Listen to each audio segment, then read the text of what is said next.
Kenyans are paying a historic high for fuel after the withdrawal of the fuel subsidization fund that had been in place to cushion consumers from high prices in the last 3 months. The removal saw pump prices leap by more than 13% per litre on average. A year ago, the Kenya Kwanza administration scrapped the fuel subsidy on petrol and diesel, saying they were costly and unsustainable. Wairimu Njenga takes us through various interventions the government has deployed to cushion Kenyans.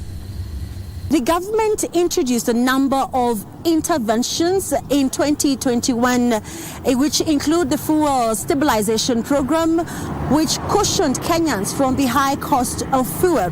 Remember, COVID-19 coupled with the Russian-Ukraine war sent prices of commodities and particularly fuel through the roof. The fuel stabilization program draws funds from the petroleum development levy and is collected from every litre of fuel sold. The Petroleum Development Fund levy, set up in 1991, is used for the development of the petroleum industry infrastructure and as a stabilization fund.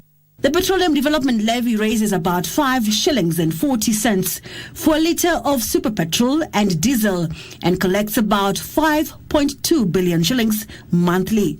When the government introduced stabilization measures, the reserved funds became available. The subsidy is then granted to petroleum distributors to compensate for potential losses and for the price difference. The continued steep rise in crude oil prices drained the fund, rendering it unsustainable. We've seen countries like Nigeria, Russia, the US, Canada, and others really using these kind of programs to make things easier for their citizens. In the financial year 2022-2023 that ended in June, the government, through the supplementary budget, allocated approximately 113 billion shillings to the subsidy program. Subsidies are drawn from tax revenues that are not necessarily from fuel levies. The program, which kept the price of petrol, diesel and kerosene at bay, was scrapped by President William Ruto a day after his inauguration, saying it was unsustainable and costly. He revealed that the government had spent 177 billion shillings since 2020, and if it continued, it would have gobbled up close to $500 billion shillings by June this year. In addition to being very costly, consumption subsidy interventions are prone to abuse. They distort markets and create uncertainty, including artificial shortages of the very products they seek to subsidize.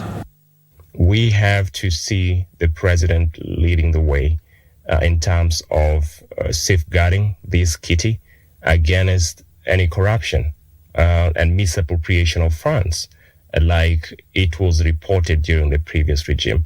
I think that will help to make things a bit easier for citizens. After lifting of the fuel subsidy, the government opted to tap the Petroleum Development Levy to stabilize prices, even as it negotiated for government-to-government deal with 3 international firms to ease pressure on the local currency that continues to hit a new record low every week and address the dollar shortage.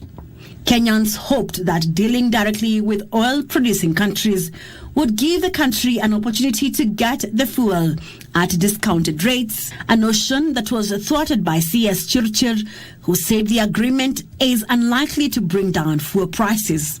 In September, fuel prices crossed the 200 shillings mark, attributed to increased landing cost and the removal of the fuel subsidy program that had been in place for the last 3 months.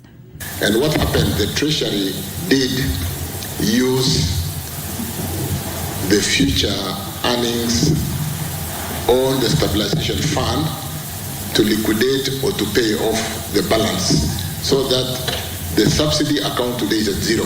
Now, the high cost of fuel has seen fuel consumption drop as Kenyans opt to leave their cars at home as a survival tactic. So what other measures are Kenyans doing to survive these harsh economic times?